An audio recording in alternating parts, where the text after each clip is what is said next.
చక్కని శ్రేష్టమైన అవకాశాన్ని కల్పించిన దేవునికి దాసులు ప్రభాకర్ రాయ్ గారికి ప్రత్యేకమైన హృదయపూర్వకమైన వందనాలు. అలాగే నాతో పాటు వచ్చిన శ్యామల రాజు గారిని బట్టి, అలాగే పెద్దలైనటువంటి అంకుల్ గారిని బట్టి కూడా ప్రత్యేకమైన వందనాలు. అలాగే గ్రేస్ టీవీ డైరెక్టర్ గారు అయినటువంటి వినయ్ కుమార్ గారిని బట్టి, అలాగే రాజు గారిని బట్టి కూడా ప్రత్యేకమైన వందనాలు. ప్రత్యేకంగా ఈ యొక్క ఏజెన్సీ ప్రాంతాలలో అద్భుతమైన సేవా పరిచర్యను కొనసాగిస్తున్న దేవునికి సేవకులను బట్టి వారికి ప్రత్యేకమైన హృదయపూర్వకమైన వందనాలు తెలియజేస్తున్నాను. ఈ దినాన్న ఈ రీతిగా అనేక పర్యాయాలు వారు తెలియపరిచారు ఏజెన్సీ ప్రాంతంలో పరిచర్య కొరకు. ఇంతవరకు నేను ఈ యొక్క ఏజెన్సీ పరిచర్య ప్రాంతాలు ఎప్పుడూ రాలేదు, కానీ ఇదే మొట్టమొదటిసారి రావడం జరిగింది.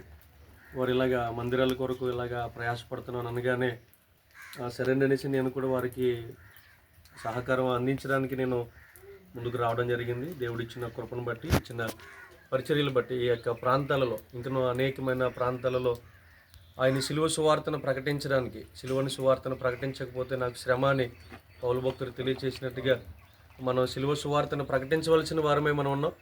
మన యొక్క ధ్యేయం అదే. కనుక ప్రభువు రాకడ కొరకు మనందరూ కూడా ఆయత్తపరిచేవారుగా ఉండడానికి ప్రయాసపడదాం.